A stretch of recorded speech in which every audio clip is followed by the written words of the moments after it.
What's up, everyone? Welcome to This Day in Philly Sports History for October 26, 2023. I'm your host, Jim Montgomery, and it still stings. We are not getting ready for a World Series game tomorrow.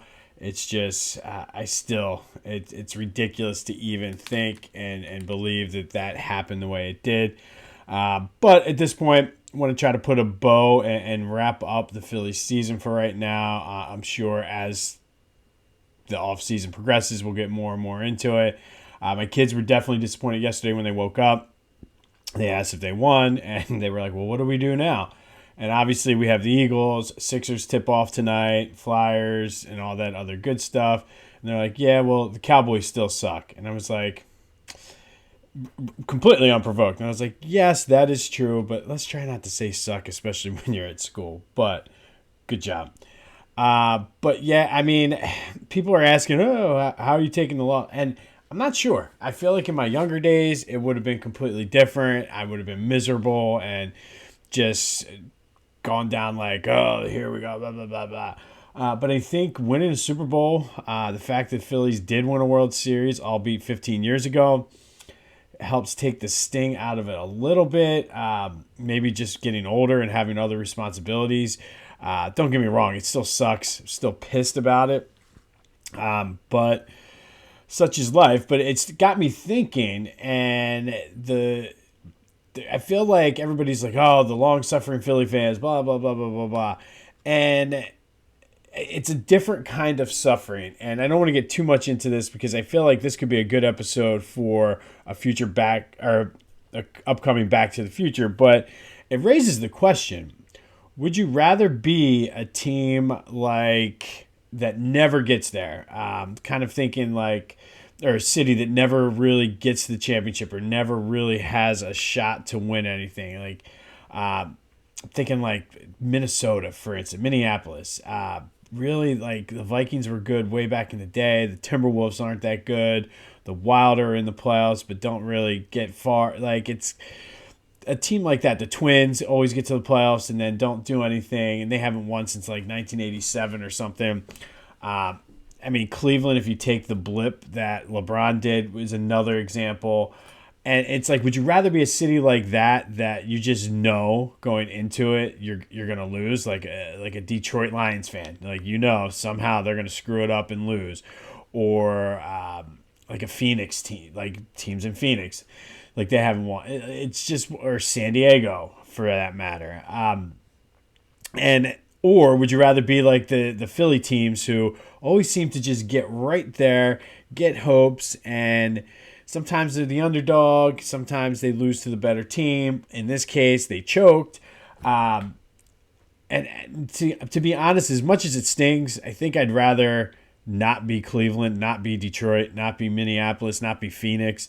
And at least have the chance and the opportunity. It goes back to the whole Andy Reid days. So let me know what you think about that. I'm debating on how. I have a couple ideas for a future episode on that. But I think all in all, I would have rather have had the experience than not have the experience at all. Have the experience and get so close and lose than to not even have a chance to sniff what it smells like. But I don't know. Let me know what you guys think about that.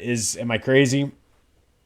Would you rather get? It's like the whole. Would you rather get like the Eagles in the Super Bowl? Would you have rather gotten blown out, or would you have rather lost a close game?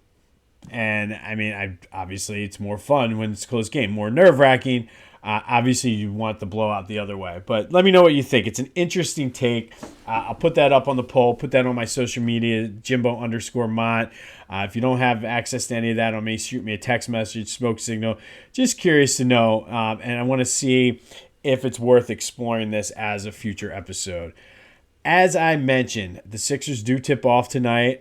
James Harden is back with the team. However, he is not traveling to Milwaukee and won't be in Toronto later this week. Anyway, what does it all mean? I don't know. It depends on who you ask. And this is where it's starting to get interesting, which to me means something, a resolution one way or the other is imminent.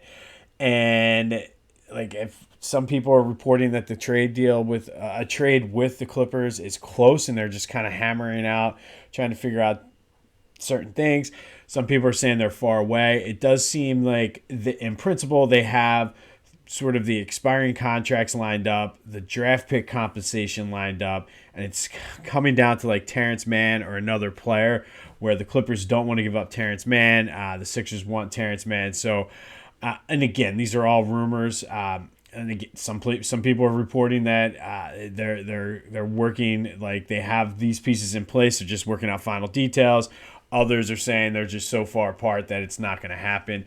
But I think one way or the other, I do think that once the season starts, it would behoove Harden to actually come in and play well to sort of increase that trade value. So it's like a team like the Clippers might say, hey, yeah, here's Terrence Mann, we'll take James Harden. So like I said, I think if a trade's not done by the end of this weekend, I don't think we're going to have one for a couple months or so. But what that means for Harden, I don't know. I will say I'm kind of excited about this season just to see Nick Nurse implement his system and just see what he has going. If you want more Sixers season preview, go check out the latest Back to the Future, which dropped last week. Did Sixers preview, looked at the legacy of Dr. J, and then looked a little bit at the state of college sports. Also, there will be a new episode this week. I think just kind of trying to figure out lots going on, make up soccer games, Halloween parties, and things like that. I have a couple ideas. I'm not sure if I'm going to do it this week or push it back to the following week. So stay tuned for that. A lot's going to be dependent upon how today goes. So I will have an answer for you one way or the other. But it's a good time, like I said, to check out the Sixers preview and go back in the archives and check some of the things out and just see how wrong we were about our Phils. Flyers in action tonight at the Wells Fargo Center. They play the aforementioned Minnesota Wild, who, as I mentioned, were a playoff team. They did not go to the Stanley Cup final, though. So it'll be another good test for this young Flyers team, and might be flipping back and forth between that and the Sixers, to be honest. I know Thatcher was very excited to watch the Sixers tonight, so we'll get on that. Union kick off their playoffs on Saturday. We'll have more on that on Saturday, but they're at Subaru Park against the New England Revs, I think they're called. It's the New England Revolution, but I think they call them the Revs, which I don't know. I'm picturing like reverence, but whatever. Eagles update, Eagles news. The Jalen Hurts injury does not seem to be an issue. He didn't show up on the injury report. So I don't know. I mean, I've had knee soreness, so they said it's not. He said it's not going to impact him. He's not showing up on the injury report, so I don't think it's anything to worry about as they prepare to take on Washington. Reed Blankenship was a full participant in practice. I could not find anywhere on whether or not Kevin Byard was going to actually play this weekend or be available. But he did come in yesterday. He's going to wear number 31. Another pretty cool. He he was a huge Brian Dawkins fan because he's the Philly guy. But he used to watch Brian Dawkins videos to get hyped up before his high school football games. And the Eagles actually gave him the locker that used to be used by Brian Dawkins. So that's pretty cool. And I think it's little things like that when Howie makes these trades are going to get the most out of him. Like, just like it goes back, and we talked earlier this week about the T.O. situation with Donovan and how he said the Eagles were classless for not celebrating his 100th career touchdown. And that's sort of what led him down the path of where he was going. And yeah, other than Jeffrey Lurie, it's sort of a new regime in there. But I think that is like the ultimate class. Like, you're bringing in this guy mid-season who's a Philly guy, and you're throwing him a bone and letting him have Brian Dawkins' locker. It's like little subtle things like that make a huge difference. So now he's going to come out and be willing to play more so. So I really, really like that. But I don't know if they're going to need him this weekend. I don't want to overlook Washington because they played us so well, but ever since that game, Sam Howell has not looked good. So maybe this is the game that hopefully it's not like a sandwich trap game coming off the big win against Miami. You got Dallas the following week. So it has the makings for a classic trap game where Washington can come in. don't want to get too much in. I'll talk more about the pick on Sunday, but just something worth watching. So hopefully if you're any Eagles players are listening, just make sure you stay focused for us. That's all. New Clashing Conferences podcast dropped last night. Be sure to check that out. Interesting to see, especially with division matchups that happened last week. The Eagles' big win, which they all said the Eagles were going to lose. I want to see what their take is on that. Go check them out anywhere you get your podcasts, as well on YouTube. The Clashing Conferences podcast. It's kind of like an around the horn style show, strictly based on the NFC East. The Clashing Conferences podcast, wherever you get your podcasts, as well as YouTube. All right, so I did not plan it this way. Just it's the luck of the draw and kind of what falls on the schedule and everything like that. But gonna unfortunately seem like to put a little salt in the wound here.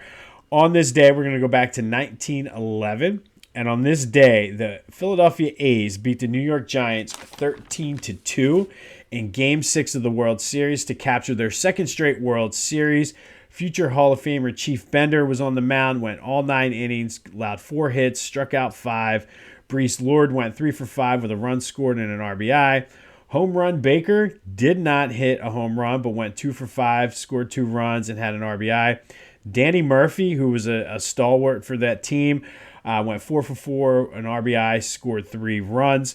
The A's would go on to win the World Series again in 1913, winning it 3 out of 4 years. But on this day, it was their second straight, beating the Giants 13-2 in Game 6 of the World Series. This was the second ever rematch of a World Series. The A's lost to the Giants back in 1905, 4-1. Rain was a factor in this series. It caused a 6-day delay. I've got to watch how I write my notes down. 6-day delay between games 3 and 4, which was the longest delay ever between World Series games until 1989, which was the Bay Area earthquake one, which ironically enough was against the same two teams, only this time the San Francisco Giants and the Oakland A's. But like I said, on this day back in 1911, the A's won their second straight World Series, beating the Giants in Game 6, 13-2, which begs the question, and yes, this is me going down that negative rabbit hole, spiraling out of control. At one point in time, there were 2 teams in Philadelphia. Did we keep the wrong team? I think I have. There is going to be a future episode on the history of the Philadelphia Athletics on there. And I'm kidding, by the way. I'm glad we kept the Phillies, especially looking at how messy the A's are now. But at the time, it was weird because the Phillies were hot, the A's weren't. But I'll get more into that on a future episode of Back to the Future. No Phillies, but that's okay. You can still go to phillygoat.com. Check out their wide selection of Philly sports-based apparel. I do think those Believe shirts, if you can get them in a different color, you can still tie it in with the Sixers, maybe. Believe that they'll trade James Harden. They do have new Kelly Green gear. I'm anxious now that the Phillies are done. I'm sure they're going to start upping their Eagles t-shirt game. Just go to phillygoat.com. Use the promo code. I'll get it out. Like I said, I can't talk because I'm so distraught over the Phillies. Use the promo code Jim Montgomery for 10% off of your order. That's phillygoat.com. Use the promo code Jim Montgomery for 10% off of your order. And while you're at it, go to carcan.com. Are you looking for an easy holiday gift for the people in your office? It's a trash can. It's a cooler. It's storage. Don't want to have a trash can. Don't have kids that mess up your back seat. They have other car organizational items. Is your trunk a mess? Do you travel for work? Are you in sales? They have a nice trunk organizer you can get to keep all of your products or whatever you're selling there. Go to carcan.com. It's a great product, great company, has a ton of things you can use to help organize and keep your car or truck nice and neat. While you're there, use the promo code Jim Montgomery 20 off for 20% off of your order. If you buy in bulk, they give you discounts for that. Use that promo code for 20% off. You can get one for like $6. Actually, more like $7. But either way, $7.99. But go check it out. Carcan.com, promo code Jim Montgomery, 20 off for 20% off of your order. Sticking now with our Philadelphia Sports Hall of Fame theme as we're slowly winding down, getting much closer to that induction ceremony happening in 1 week, exactly 1 week from today, actually. If you want information, tickets are still available on how to buy tickets or this year's induction class or their 20 for 20 that they've been doing. Go to philadelphiasportshalloffame.org. If you want information on past inductees, where they're located and how to set up a visit, or to find out how you can volunteer time, or if you have something that you can do, go to phillyhall.org. You can also go back and listen to the interview we did with Ken Avalon, the president and co-founder of the Hall of Fame. But today, it's all about hoops in honor of the Sixers kicking off of their season. And these are the 20 greatest basketball players with Philadelphia ties. Top of the list is one of the best to ever do it, one of my all-time favorites, and that's Allen Iverson, 11-time All-Star, the 2001 MVP, 4-time scoring champ, Rookie of the Year, Hall of Famer, and leader of the team that won our Lovable Loser tournament a few months ago. Andrew Toney, the Boston Strangler, he was a 2-time All-Star, NBA champion, a thorn in the sides of the Celtics for years. Unfortunately, injuries helped cut his career short. Next, we have Bill Melicione, who is a Philly native. He was a 3-time All-Star, 2-time ABA champion, and did win an NBA championship with the Sixers. Billy Cunningham, 4-time All-Star, 9 seasons with the Sixers, 3-time All-NBA, won an NBA championship as a coach and a player for the Sixers. He is also in the Hall of Fame. My all-time favorite, if Iverson's one of my all-time favorites, Barkley is probably my favorite. Charles Barkley, 6-time All-Star, 8 seasons with the Sixers, 4-time All-NBA. Number 34 is retired by the Sixers. He's a Hall of Famer. I might add that Billy Cunningham and Iverson's numbers are also retired by the Sixers. Barkley, unfortunately, it just could not build a team around him. It goes back to that 1986 offseason. If you want more information on that, go to Back to the Future. Dawn Staley, Philly's own. She was a high school player of the year, 2-time NCAA player of the year, 3 Olympic gold medals as a player. She's in the Hall of Fame. She's won a couple national titles as a coach. Just one of the all-time best to ever do it.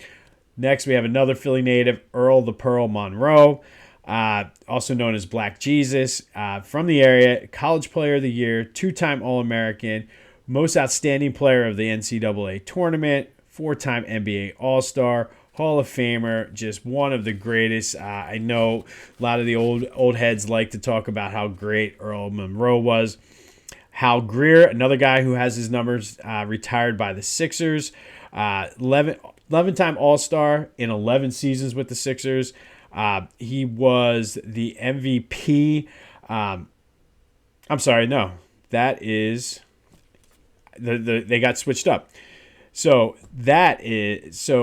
Julius Erving, sorry about that. Like somehow the notes were mixed up. Julius Erving was an 11-time All-Star, 11-time with 11 years with the Sixers. He's a 1981 NBA MVP. Finally helped bring that championship in 83. His number 6 is retired by the Sixers. He's in the Hall of Fame. And again, if you want more about Dr. J, listen to last week's episode. We take a look at his legacy. Should he have won more than just the one championship? Now we have Hal Greer, who's a 10-time All-Star with 15 seasons with the Sixers franchise. He won. He was a big stalwart up in the Syracuse Nationals. His 15 is retired by the Sixers as well, and he is a Hall of Famer. Next, we have Lower Merion's own Kobe Bryant, high school player of the year, 18-time All-Star, 11-time All-NBA, MVP, 5-time NBA champion. Number 8, number 24 is retired by the Lakers. He's in the Hall of Fame. and somebody who, as a player, I did not like him when he was playing, but he has grown on me over the years and really respect what he did. Another Philly native, Linda Page. She was a high school All-American, two-time All-American at NC State, three-time ACC MVP, Olympic gold medalist. Her number 43 is retired by NC State, and she was another one of those players who were a victim of not having the WNBA. She had a pretty successful career over in Spain and Sweden. Marilyn Stevens, who is a Philly native, high school All-American. She was Temple's all-time leading rebounder and scorer for years. Mia Davis, a couple years ago, finally broke her scoring record. She still holds the rebounding record. She was All-American, two-time Big Five Player of the Year. Mo Cheeks, four-time All-Star for the Sixers. He was an all-defensive player 5 times. He's their all-time leaders in assist and steal.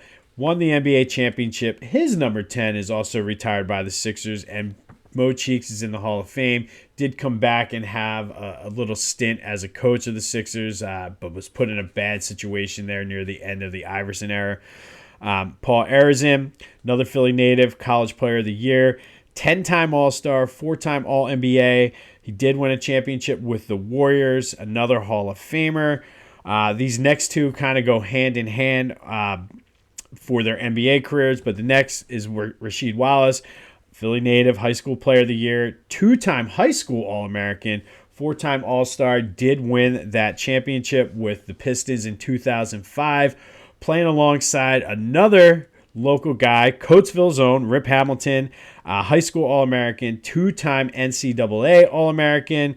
He did win the championship there at UConn, 3-time NBA All-Star. Did win that championship in 2005. That Pistons team was a fun team to watch for me anyway, because I liked Rasheed and Rip, obviously my hometown guy. His number 32 is retired by the Pistons. Teresa Grants, we've talked a lot about her. 3-time All-American at Immaculata with the Mighty Macs. She was College Player of the Year, 3-time national championship. She's in the Hall of Fame, and she did win a title with Rutgers as a coach back in the 80s as well. Tom Gola, another Philly native, College Player of the Year, 3-time All-American. The NCAA's all-time leading rebounder, did win a championship at LaSalle, 5-time All-Star, won an NBA championship with the Warriors, and is in the Basketball Hall of Fame. Wally Jones, another Philly native, All-American, 2 times at Villanova, 4-time All-Star, led the league in assists 2 times, in the Hall of Fame, and did play with the Sixers. And finally, you save the best for last, the greatest basketball player, not only out of Philadelphia, but ever, Wilt Chamberlain, 2-time All-American at Kansas, 4-time MVP, 13-time All-Star, 7-time scoring leader, 11-time rebound leader. We talked about the time he led the league in assists because he wanted to. His number 13 is retired by the Sixers, Lakers, and Warriors. Only guy in NBA history to have his number retired by 3 different teams. Hall of Famer, and somewhere my Uncle Randy is loving that we're talking about Wilt Chamberlain. But there you have it. I mean, and that was a long list, so it went a little bit longer reading the accolades, but we all have talked about it. Philly has such a rich history of basketball that's just incredible. I mean, and it's a good mix of people from here as well as people who excelled here, kind of like an Allen Iverson type. But there you have it. There's the 20 best basketball players in the Philadelphia Sports Hall of Fame. Be sure to go to PhiladelphiaSportsHallOfFame.org for information on tickets or to read more about this year's induction or the 20 for 20. On this day, back in 1911, the Philadelphia Athletics won their second straight World Series, beating the New York Giants 13-2 in Game 6 of the World Series. It was their second of World Series, and they would go on to win another one 2 years later to win 3 out of 4. Good injury updates for the Eagles. Flyers in action tonight. Sixers tipping off. Be sure to check out the latest Back to the Future to see where we think the Sixers are going to finish this year. And for the last time, probably in a while, the Phillies just still disappointed, and it's a long time till pitchers and catchers. supposed to be a beautiful summer-like day, too. It would have been a great weekend for World Series, but go out, enjoy your Thursday. This has been This Day in Philly Sports History. I'm Jim Montgomery, and until next time, I'll see you when I see you.